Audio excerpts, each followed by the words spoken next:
आप देख रहे हैं कहानी कुर्सी की, और इस कुर्सी की कहानी में कौन कौन से पात्र जो हैं इस वक्त सबसे आगे दिखाई दे रहे हैं, और जो चर्चा चल रही है इस वक्त संसद के अंदर उसमें कौन लाइमलाइट में दिखाई दे रहा है, आज हम ये बात कर रहे हैं आपके साथ। अब एक एक करके बाकी दलों को भी बोलने का मौका मिल रहा है। अभी सुप्रिया सुले ने बोला, चर्चा की शुरुआत गौरव गोगोई ने की थी, निशिकांत दुबे ने बड़ा तीखा भाषण भी दिया, और अब आज कौन, कोई मंत्री भी बोल सकता है क्या, कोई बड़ा वक्ता भी बोल सकता है क्या सरकार की तरफ से, बीजेपी की तरफ से, और कांग्रेस पार्टी किसको फील्ड करेगी गौरव गोगोई के बाद, ये अभी हमको देखना होगा। राज्यों में से 4 राज्य में कांग्रेस की सत्ता। ये एकनाथ शिंदे के बेटे श्रीकांत शिंदे वो इस वक्त बोल रहे हैं, जरा सुन लेते हैं, 1 मिनट तो चर्चा करते हैं। तकरीबन सारा नॉर्थ ईस्ट जो है वो एनडीए के साथ है, क्योंकि कांग्रेस नॉर्थ ईस्ट के बारे में कभी गंभीर नहीं थी, इसलिए कांग्रेस को छोड़कर जो है एनडीए, मोदी जी का हाथ जो है नॉर्थ ईस्ट ने थामा। आज वहां पर केंद्रीय मंत्री हो, प्रधानमंत्री हो, इस नॉर्थ ईस्ट में जो है 50 से ज्यादा बार जो है वहां पर जा चुके। यहां पर north east Tripura peace accord हो 2019, बोडो पीस अकॉर्ड हो 2020, ब्रू रिहैबिलिटेशन एग्रीमेंट हो, आसाम मेघालय बाउंड्री एग्रीमेंट हो, ये सब बड़े कार्य जो है 2014 से 2023 के बीच में जो है सरकार ने की। यहां पर डेवलपमेंट का अगर विषय ले तो 2014 से 2019 मात्र 5 सालों में यहां पर 2731 किलोमीटर की राष्ट्रीय राजमार्ग जो है यहां पर बनाए गए, और 2009 से 2014 10 सालों में मात्र 1000 किलोमीटर के मार्ग यहां पर बनाए। यहां पर 65 सालों में सिर्फ 9 एयरपोर्ट थे 7 राज्यों के लिए, इसकी संख्या बढ़कर जो है आज 16 हो गई है। 2014 से पहले यहां पे रेलवे बजट का आवंटन सिर्फ 2000 करोड़ था, लेकिन आज जो है इसका 10,000। थोड़ी सी बात हमको जरा कल जो राज्यसभा में गृहमंत्री अमित शाह बोले हैं उसकी भी करनी चाहिए। राज्यसभा में कल गृहमंत्री अमित शाह ने भी बहुत सारी बातें कही विपक्ष को लेकर के, और मणिपुर को लेकर जो चर्चा की मांग चल रही थी उसको लेकर भी उन्होंने बहुत कुछ कहा। लोकसभा में तो अविश्वास प्रस्ताव आ रहा है। कल गृहमंत्री ने एक चुनौती भी थी विपक्ष को, और उन्होंने कहा कि आप यहां हमसे चाह रहे थे कि राज्यसभा में हम रूल नंबर 267 के तहत आपसे अच्छी चर्चा कराएं मणिपुर की, क्यों? क्योंकि उसके तहत अंत में वोटिंग होती है। तो गृहमंत्री ने चुनौती दी कि हम तो रोज बिल लेकर के आते हैं, वोटिंग ही होती है उस पर, आप अभी वोटिंग करा लीजिए, अभी वो भी जो बिल लेकर आए हैं यही बिल गिरा दीजिए, यही तय हो जाएगा किसके पास कितना दम है, अगर आप शक्ति प्रदर्शन करना चाहते हैं तो सवाल यह है कि विपक्ष की असली मंशा, विनोद जी, क्या शक्ति प्रदर्शन ही है जो भी कुछ हम अभी देख रहे हैं? नहीं, जो अभी रशीद भाई ने कहा कि ये सारी पेशबंदी कहानी कुर्सी की 2024 की है, तो चाहे लोकसभा में हो चाहे राज्यसभा में हो, राज्यसभा में थोड़ा सा विपक्ष के पास नंबर ठीक ठाक हैं, और सरकार और विपक्ष का जो आंकड़ा है वो टक्कर वाला है। जब वो निर्भर करता है कि चंद्रबाबू नायडू, नवीन पटनायक और ये बीआरएस वाले जो तथाकथित जो तटस्थ हैं वो जरा सा इधर हो जाते हैं, सरकार को सहूलियत मिल जाती है। अगर उधर ना जाए तो सरकार के लिए थोड़ी दिक्कत होती है। तो विपक्ष को लगता है कि मणिपुर पर अगर हम चर्चा कराएंगे और वोट डिवीजन वाली स्थिति आएगी तो शायद इनमें से कुछ हमारे साथ आ जाएं, तो सरकार के लिए थोड़ी दिक्कत पैदा हो। कल दिया ना चैलेंज कि अभी यही बिल गिरा दो, दिल्ली वाला बिल गिरा दो। चैलेंज इसलिए दिया कि उन्हें मालूम था नंबर उनके पास थे 130, जो 130 132 जो उनका है, क्योंकि बीआरएस और ये क्या कहते हैं बीजेडी और नवीन पटनायक, ये चंद्रबाबू नायडू और जगन मोहन रेड्डी ये उनके साथ थे, और बीआरएस ने अपने को न्यूट्रल कर लिया था इस मामले में। तो मुझे लगता है कि वो जो कॉन्फिडेंस था सरकार के अंदर, तो उन्होंने चैलेंज दे दिया।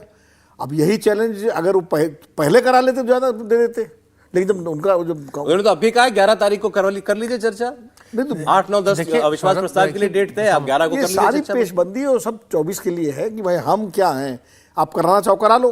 अब विपक्ष भी जानता है कि अविश्वास प्रस्ताव के बाद क्या होगा, विश्वास प्रस्ताव में सरकार जीत जाएगी और अच्छे से जीतेगी, सबको मालूम है, हम सबको मालूम है। तो उसके बाद फिर उस चर्चा का कोई मतलब रहेगा क्या? एक बार सरकार थप्पी मेजॉरिटी से जीत जाती है, जैसे मणिपुर की भी चर्चा हो गई और सारे मुद्दों की हो गई, उसके बाद आप राज्यसभा में करा लिए चर्चा। नहीं, लेकिन तो औपचारिकता ही होगी ना। देखिए, अगर इस पूरी एक्सरसाइज का मतलब ये भी दिखाना था कि हम सब एकजुट हैं, इंडिया गठबंधन के जितने भी 28 पार्टियां हैं वो सब 26 पार्टियां एकजुट हैं, तो वो तो कल नहीं दिखाई दिया। कपिल सिब्बल कल मौजूद नहीं थे, जयंत चौधरी कल वोटिंग के दौरान वो मौजूद नहीं थे। देखिए सौरभ, इसको आप एक कॉन्टेक्स्ट में देखिए। जिस तरीके की जोड़ तोड़ की राजनीति चल रही है, हमने पूर्वोत्तर में देखा, बहुत से राज्यों में देखा, सरकारें ऐसी जगह बन गई जहां पर जो जिस राजनीति दल ने सरकार बनाई उसके 2, 4, 5, 6 मेंबर हैं। तो ये सारा का सारा, और इसमें हम ये भी कह सकते हैं, उसका दूसरा तर्क ये है कि इंदिरा गांधी के समय भी ऐसा बहुत हुआ, सरकारें गिराई गई, बर्खास्त हुई और जोड़ तोड़ से सरकारें बनाई गई। देखिए यही एक सबसे बड़ी हमारी देश की राजनीति का एक चैलेंज है और समस्या है। अभी सौरभ आप बता रहे थे कि भाजपा जो है वो 3-4 मुद्दों को लेकर के पूरा वो क्विट इंडिया वाला वो चला रही है और ये कह रही है कि उसको भ्रष्टाचार के खिलाफ लड़ना है। अरे भ्रष्टाचार को लड़ना है तो जो 8-9 लोग जो देश के भागे हुए भगोड़े लोग हैं वो वापस क्यों नहीं आ रहे? हमें क्यों नहीं उनका कोई बताया नहीं जा रहा? इतना समय हो गया। परिवारवाद की बात की जाती है। अभी जो 4 स्पीकर हैं उनमें से 3 जो थे परिवारवाद के पृष्ठभूमि से बोल चुके हैं लोकसभा में, जो अभी अविश्वास प्रस्ताव चल रहा है। और परिवारवाद की बात की जाती है, अजीत पवार को सराखों में बिठाया जाता है। अजीत पवार का क्या क्लेम टू फेम है राजनीति में? क्योंकि शरद पवार के भतीजे हैं, राजनीतिक उनकी धरोहर उनके पास है उस तरीके की। तो ये तमाम चाहे सत्ता पक्ष, नहीं वो तो कह रहे हैं कि मेरा गुनाह था क्या कि मैं बेटा नहीं हूं। उन्होंने तो ये कहा है कि मुझे क्यों नहीं बढ़ावा दिया शरद पवार ने? सौरभ, फिर ये वंशवाद की बुराई क्यों की जा रही है? आज भाजपा में भी वंशवाद की कोई कमी तो है नहीं। अगर सूची गिनाने को जाऊं तो दर्जनों सैकड़ों नाम निकल के आ जाएंगे। तो मेरा कहने का, अभी जो शिंदे साहब बोल रहे हैं, इनका क्या क्लेम टू फेम है? तो ये तमाम राजनीतिक दलों की एक दलगत बात नहीं है। बात ये है कि जो एजेंडा जो सेट किया जा रहा है वो एजेंडे में सब उसके आप दोनों तरह के तर्क दे सकते हैं। ठीक बात है। अच्छा, अब चूंकि समय अब बहुत ज्यादा नहीं है, तो अगर आपके कुछ सवाल हों तो आप वो भी हमें भेजिएगा। हैशटैग कहानी कुर्सी लिख करके ट्विटर पर हमें भेजिए, सोशल मीडिया पर भेजिए। हम कोशिश करेंगे कि जल्दी से आपके सवालों के जो है जवाब भी ले सके। जैसे एक व्यक्ति ने हमसे सवाल ये पूछा है, श्री प्रकाश मिश्रा ये सवाल पूछ रहे हैं कि will this die hard strategy to place Rahul against Modi only will not only be counterproductive? ये कहीं उल्टा ये जो उल्टी ना पड़ जाए ये चाल कांग्रेस पार्टी के ऊपर राहुल गांधी को पिच करने की? भाई देखिए, ऐसा है कि ये बार बार इस तरह का नैरेटिव तो चलता ही है पूरे देश में कि अगर राहुल बनाम मोदी होगा तो कांग्रेस को नुकसान हो जाएगा, विपक्ष को नुकसान हो जाएगा। अब ये बात कांग्रेस पार्टी भी जानती है या समझती होगी, भारतीय जनता पार्टी तो बार बार कहती ही है। लेकिन जो मान लीजिए राहुल गांधी अगर कांग्रेस पार्टी के नेता हैं तो क्या कांग्रेस पार्टी उनको तालें बंद करके रख दे कि भैया राहुल बनाम मोदी ना हो, बंद करके रख दे कि मतलब सामने मत आना, वहीं बने रहो? अरे भाई, जब उस पार्टी के नेता हैं तो सामने रहेंगे, वो बोलेंगे, भाषण देंगे। कांग्रेस पार्टी कोई प्रधानमंत्री के रूप में थोड़ी प्रोजेक्ट करने जा रही है उनको। लेकिन नहीं, मामला उससे, आपकी बात से मैं बिल्कुल सहमत हूँ विनोद जी, लेकिन वो थोड़ा सा मामला गंभीर है। उसको हम यथार्थ के धरातल पे देखिए कांग्रेस की लीडरशिप तब आएगी जब 272 का आंकड़ा है, कांग्रेस उसके कहीं आसपास नहीं, तो कम से कम 272 का आधा तो लाए। तो क्या कांग्रेस इस समय 100, 125, 140 सीटें जीतने की स्थिति में है कि दूसरे जो इंडिया अलायंस के जो घटक दल है क्या लगता है स्थिति में कांग्रेस पार्टी? आज के रेत में राजनीतिक आकलन से ईमानदारी से ऐसी बात कही जा सकती है कि कांग्रेस इस स्थिति में नहीं है कि वो 100 को आंकड़ा पार कर सके और 100 छू सके, 100 के आसपास आ सके। अब 24 तक क्या स्थिति होगी तो हम उससे बेहतर त्रिपाठी जी जानते हैं, लेकिन मेरा आकलन ऐसा है कि अभी कांग्रेस इस स्थिति में नहीं है कि वो 100 के आसपास पहुंच सके। डगर कठिन बनगट की है तो हम जानते ही हैं। लेकिन मैं बार बार वही कह रहा हूँ कि ठीक है, 100 लाए, 124 लाए, 80 लाए, 75 लाए, लेकिन राहुल गांधी उस पार्टी के नेता हैं तो उनको करे क्या भाई? वो क्यों नहीं बोलेंगे, क्यों नहीं आएंगे? प्रधानमंत्री के रूप में थोड़ी प्रोजेक्ट कर रही है। तो जो नेता होता है पार्टी का वो तो रहेगा ही। मल्लिकार्जुन खड़गे अध्यक्ष हैं, राहुल गांधी नेता हैं, और राहुल गांधी के सामने आने से नुकसान ही होगा। ये कौन सी संविधान किताब में लिखा है? भाई, भारत जोड़ो यात्रा राहुल गांधी ने की है, पूरी पार्टी को रिवाइव किया है, कर्नाटक में पार्टी जीती है, हिमाचल में जीती है, उनको उम्मीद है कि आगे भी जीतेगी पार्टी को। तो वैसे में राहुल गांधी को क्यों नहीं आगे लाएंगे? अब राहुल बनाम मोदी ये तो बनाया जाएगा। इंडिया के नेता थोड़ी राहुल गांधी हैं, राहुल गांधी कांग्रेस के नेता हैं। इंडिया में वो प्रमुख नेताओं में एक हैं, जो गठबंधन है जो उसमें। तो अब अभी मुंबई की बैठक में क्या होगा, तय होगा कि कौन संयोजक बनेगा कि नहीं बनेगा। 11 लोग कमेटी बनेगी, उसमें राहुल गांधी भी होंगे कौन। तो ये सब चीजें अभी भविष्य के गर्भ में। देखिए, मैं मोटी बात आपको बताऊं हर्षवर्धन जी पहले, कि अब जो राहुल गांधी की वापसी हुई है संसद की उनकी बहाली के बाद, सांसदी के, एक बात लोगों के दिमाग में तो बात बैठ गई है। और अब जब वो भी तय करके बैठेंगे, प्रधानमंत्री के सामने ही हम दिखेंगे, प्रधानमंत्री के सामने ही हम बोलेंगे, तो ये तो लोगों के दिमाग में भी बात तय हो गई कि इस बार भी, और तीसरी बार 14, 19, 24 तीसरी बार राहुल गांधी बनाम नरेंद्र मोदी होने जा रहा है। अगर ये गलत है तो आप बताइए। नहीं, मुझे लगता है कि इसको रोक नहीं सकते, लेकिन रोकना चाहते हैं। इसको जरा दो तरह से देखना चाहिए। एक तो ये है कि सचमुच विकल्प नहीं है, जो विनोद जी ने कहा कि बक्से में तो कहीं ताला लगा के तो रख नहीं देंगे, लेकिन भैया ताला लगा के रखने की इच्छा भी तो नहीं है। अगर ताला लगा के रखने की इच्छा होती तो किसी और से भारत जोड़ो यात्रा कराते। और ये कोई छिपी बात तो है नहीं, सब जानते हैं कि सोनिया जी का पुत्र मोह बहुत भारी है। और अगर ये नहीं होता, मैं इसको दूसरी तरह से देखता हूं, अगर ये नहीं होता, आज आप देखिए जो कांग्रेस पार्टी के राष्ट्रीय अध्यक्ष हैं वो मजबूरी के राष्ट्रीय अध्यक्ष हैं। मजबूरी मतलब मैं ऐसे नहीं कह रहा हूं कि वो कोई पहले अशोक गहलोत फिर दिग्विजय सिंह, मतलब एक तरह से कहें कि वो तय नहीं था। कांग्रेस पार्टी ये सोच रही थी कि ठीक है भाई, राहुल गांधी किसी भी कीमत पर पीछे नहीं जाएंगे, उनको रखना है, लेकिन आगे होंगे तो मोदी बनाम राहुल होगा। और ये खतरा दिखता है ना, ये किसी को भी दिखता है कि दो पड़ले पर जब दिखते हैं तो एकदम भारी नहीं दिखते। हम वो तो बात की बात करते हैं कि कौन भारी कौन हल्का, और वो लोग समझते भी हैं, जानते नहीं, लेकिन भी हैं। मैसेजिंग होती है ना, आप संदेश, राजनीति में संदेश अगर जा रहा है कि सब के बाद राहुल गांधी नहीं खड़े होते, गुजरात नहीं जाते। मुझे लगता है आपने बड़ी बुनियादी बात कह दी कि अगर ये कंपटीशन नहीं कराना होता राहुल गांधी बनाम नरेंद्र मोदी, तो भारत जोड़ो यात्रा थोड़ी करने की जरूरत थी। भारत जोड़ो यात्रा केवल कांग्रेस पार्टी को उठाने के लिए नहीं थी, राहुल गांधी को उठाने के लिए थी। नहीं सौरभ, लेकिन मैं फिर कहूंगा कि देखिए, भारत जोड़ो यात्रा का करना, जो मुद्दे थे उनको हाईलाइट करना था, कांग्रेस का जनाधार बढ़ाना था, उससे कांग्रेस को कर्नाटक में फायदा भी हुआ। लेकिन फिर अगर 24 के चुनाव में कांग्रेस की संख्या 100 तक नहीं पहुंची तो वो दावेदारी बेमानी होगी। इसीलिए कांग्रेस में, मैंने फिर आपसे कह रहा हूं कि चाहे ममता बनर्जी हो, चाहे अरविंद केजरीवाल हो, चाहे नीतीश कुमार हो, उनकी इच्छा नहीं है, अगर आप उनसे बात करें कि वो राहुल गांधी को प्रधानमंत्री बनाए, वो सब अपने लिए हैं, उन सबको अपने चांस नजर आ रहा है। और वो चाह रहे हैं कि कांग्रेस जो है 100, 125, 80, 85, 90 जितनी सीटें आएंगी कांग्रेस उनको समर्थन करेगी, बजाय इसके कि वो कांग्रेस को समर्थन करें। तो एक शहमात का खेल है कांग्रेस में। असल में राहुल गांधी को अपने जो अति उत्साही अपने समर्थकों से भी कांग्रेस को खतरा है राहुल गांधी को, कि कहीं ऐसा ना हो कि राहुल गांधी की छवि इतनी बड़ी बना दी जाए और वो सीटें उतनी ना मिले। आप अगर राज्यों को देखें तो ऐसे बहुत से राज्य आपको नहीं नजर आएंगे जहां कांग्रेस गेन करती हुई नजर आ रही है, या एक व्यक्ति, मतलब एक कॉन्स्टिट्यूएंसी, और जो नीतीश कुमार का फॉर्मूला है कि विपक्ष एक उम्मीदवार खड़ा करे 400 से ज्यादा सीटों में, तो उसमें कांग्रेस तो केवल 200 सीटों पर खड़ी होगी, और 200 सीटों पर अगर वो चुनाव लड़ेगी तो उसको जीतेगी कितनी? हम सब जानते हैं कि 50% लाना बहुत मुश्किल काम होता है। नहीं, और देखिए राज्यसभा में जो कल हुआ उससे भी एक चीज तय होती है। राज्यसभा में इसके पहले विपक्ष बहुत कोशिश करके भी 88 तक पहुंच पाया था, लेकिन आज वो पहुंचा 102 तक। तो जो सत्ता पक्ष है वो 99 से 131 पहुंच गया है। मैं बार बार एक ही बात कह रहा हूं कि ये जो कहा जाता है ना कि एक पे एक लड़ेंगे तो इंडिया गठजोड़ जो है वो इतना मजबूत दिखेगा, तो वो भी तो जो लोग कुशन वाले थे, जो कहते थे चलो ठीक है ब्लैक एंड व्हाइट पे नहीं जाएंगे, ग्रे एरिया खोजते हैं, वो भी तो कहीं जाएंगे ना, तो वो भी वोट तो बटेंगे, 70-30 बटेंगे, 50-50 बटेंगे। तो आप ये कैसे मान सकते हैं कि ये वाला गठजोड़ एक साथ होगा तो पूरा का पूरा भाजपा को नुकसान ही होगा? और बहुत सी सीटें लोकसभा में हैं जहां बीजेपी ने 50% प्लस का टारगेट अचीव कर लिया है 2019 में। नहीं, मैं इसको दूसरे तरह से देखता हूं। 2019 की जब बात होती है तो 2019 में विपक्ष तो बहुत टुकड़ों में बटा हुआ था, बिखरा हुआ था, और परसेप्शन पूरा बीजेपी के पक्ष में था कि बीजेपी ही सरकार बनाएगी, और पुलवामा ने उसको और ऐड ऑन किया। अभी क्या है कि जब एक ग्रैंड अलायंस विपक्ष का बन गया है, और अगर वो बना रहता है, अटूट रहता है, और कुछ फार्मूले पर सहमति बन जाती है, तो मुकाबला कांटे का होगा। और तब क्या होता है, जो बीजेपी विरोधी वोट है तब वो कंसोलिडेट होता है, और उसमें उत्साह भी आता है हमेशा। और ये सब उस सूरत में आप कह रहे हैं सूरत में, हाँ, एक कैंडिडेट जब एक कैंडिडेट हो और एकजुटता हो, केमिस्ट्री हो, खाली नंबर के साथ नहीं, केमिस्ट्री भी हो। जैसे लोग कहते हैं साहब स्टालिन का यूपी में क्या प्रभाव पड़ेगा या मध्य प्रदेश में क्या प्रभाव पड़ेगा? प्रभाव स्टालिन का नहीं पड़ेगा, उस परसेप्शन का पड़ता है प्रभाव। एनटी रामाराव का क्या प्रभाव था उत्तर प्रदेश में जब वीपी सिंह के समर्थन में आ रहे थे? वो बीजू पटनायक का क्या प्रभाव था मध्य प्रदेश में, या क्या प्रभाव था बिहार में रामकृष्ण हेगड़े का, या चौधरी देवीलाल का क्या प्रभाव था कर्नाटक में? लेकिन वो परसेप्शन बना था यूनाइटेड फ्रंट का कि भाई ये परसेप्शन जो है, ये नेशनल फ्रंट जो बना था उस समय, ये टक्कर दे रहा है कांग्रेस पार्टी को, जो 415 की कांग्रेस पार्टी थी।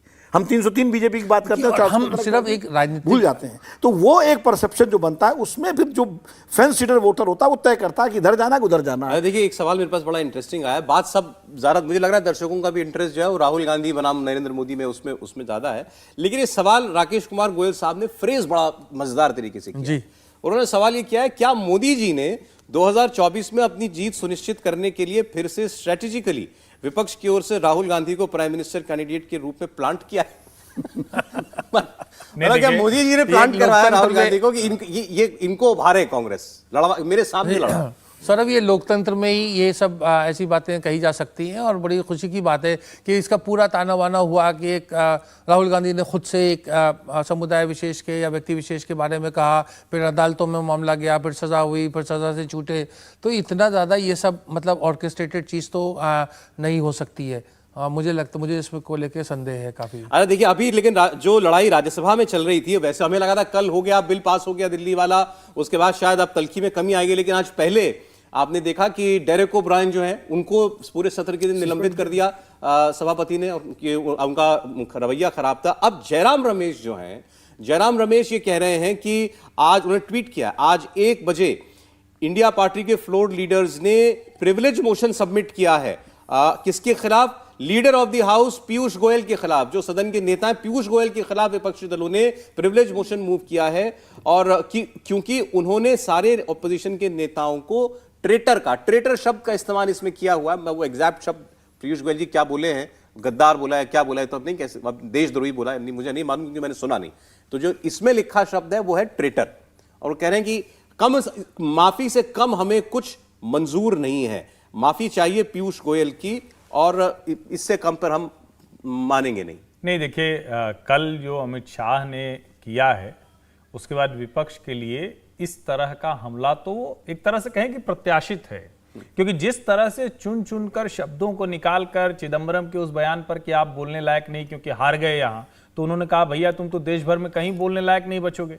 जो बड़ा महत्वपूर्ण है कि आप कहते हैं कि वोटिंग करा लीजिए, जो सरकार लगातार बिल पास करा रही है, 267 किस लिए राज्यसभा में था? उसके मूल में यही है कि सरकार विश्वास खो चुकी है, उसके पास नंबर नहीं है। लोकसभा में चलो हो सकता है जीत जाए, राज्यसभा में नहीं है, जो उच्च सदन है उसमें नहीं है, सरकार गिराए हम किसी तरह से। तो जो अविश्वास, सरकार भले न गिरे, लेकिन जिसको कहते हैं ना कि आप अगर कोई भी वोट गिर जाए, कोई भी ऐसा गिर जाए तो वो उसके लिए मुश्किल होती है। और अगर बिल पास करा रही सरकार लगातार, वो भी राज्यसभा में करा रही है, तो इसका सीधा सा मतलब हुआ कि वो कोई संकट नहीं है। अब आप मणिपुर पर देखिए, लेकिन सर जरा मुझे लगता है ये भी इंटरेस्टिंग होगा, डिंपल यादव बोल रही है कि हर रोज हर 3 घंटे में एक महिला का शारीरिक उत्पीड़न उत्तर प्रदेश में होता है। हर 3 घंटे में एक महिला का शारीरिक उत्पीड़न उत्तर प्रदेश में हो रहा है, और उत्तर प्रदेश की सरकार और केंद्र की सरकार, और ये डबल इंजन की सरकार, इस बात का संज्ञान नहीं ले रही है। सर, मणिपुर की जो घटना हुई है सर, यह कोई मामूली घटना नहीं है, ये बहुत ही संवेदनशील घटना है। और सर, सरकार का रवैया बहुत ही संवेदनहीन रहा है इस मामले को लेकर। सर, यह सरकार अहंकार में डूबी हुई सरकार है, द्रव्य, मद और दम में डूबी हुई सरकार है sir. It was a complete violation of human rights, destruction of human rights, and using women as instrument for perpetrating violence is simply unacceptable in the constitutional democracy, sir. Very good point. Sir, और इस पूरे कांड की sir निंदा पूरे विश्व में हुई है, और हम भारतवासियों का सर शर्म से झुका है सर इस घटना को लेकर। Sir, it was a state-sponsored ethnic violence. Yes. Sir, अगर विजुअल्स सोशल मीडिया के माध्यम से नहीं निकल के आते तो किसी को भी नहीं पता चलता कि क्या हुआ है मणिपुर में सर। और जो विजुअल्स आए जहाँ पे महिलाओं को नंगा किया गया, उनका रेप किया गया, सर कौन जिम्मेदार है सर इसका? और यह कोई एक ऐसा वाक्य नहीं था, ऐसे जैसे सुप्रिया सुले जी ने कहा, ऐसे लगभग 4000 FIR इस तरह की रजिस्टर हुई हैं सर। सो हम सरकार के जानना चाहते हैं सरकार से कितनों पे एक्शन हुआ है, कितनी गिरफ्तारियां हुई हैं सर। सर, लगभग 60,000 लोग डिस्प्लेस हुए हैं, वह अपने घर में नहीं रह रहे हैं। 14,000 children are displaced sir in this, they are not able to go to schools, and sir there are more than 150 deaths. So तो ये भाजपा की नैतिक और राजनीतिक जिम्मेदारी नहीं है। So we just requested our honourable prime minister to come to the house, and so that we can talk about it, so that we could just share our viewpoints with the honorable prime minister, जिससे honorable prime minister के हम सामने बात रखना चाहते थे, लेकिन honorable prime minister आज भी मौजूद नहीं है। इस चीज़ की हमें हमेशा कमी महसूस होगी। सर, सीएम का यह विशेष धर्म था, क्योंकि वह सीएम की कुर्सी में बैठे थे, उनका विशेष धर्म था कि वह इस वायलेंस को रोकने का काम करे। तो अविश्वास प्रस्ताव पर पिछले 3 घंटे से चर्चा जारी है और कांग्रेस, बीजेपी और विपक्षी दल बीजेपी के बीच में जबरदस्त वार पलटवार भी चल रहा है और ये अब 3 दिनों तक लगातार चलता रहेगा। और इसमें फिर और मंत्री जो हैं बीजेपी की तरफ से वो भी बोलने वाले हैं, इधर से भी बड़े हैवीवेट वक्ता हैं वो बोलेंगे, तो इस पर चर्चा लगातार होती रहेगी। हम धन्यवाद करना चाहेंगे आज कहानी कुर्सी की में शामिल होने के लिए। सबसे पहले राशिद साहब आपका, आप विशेष तौर पर आए, बहुत शुक्रिया। विनोद जी बहुत शुक्रिया, हर्षवर्धन जी बहुत धन्यवाद आपका। इंडिया टीवी हर वक्त हर जगह डाउनलोड करने के लिए सर्च करें India TV news Google play store या ऐप स्टोर पर।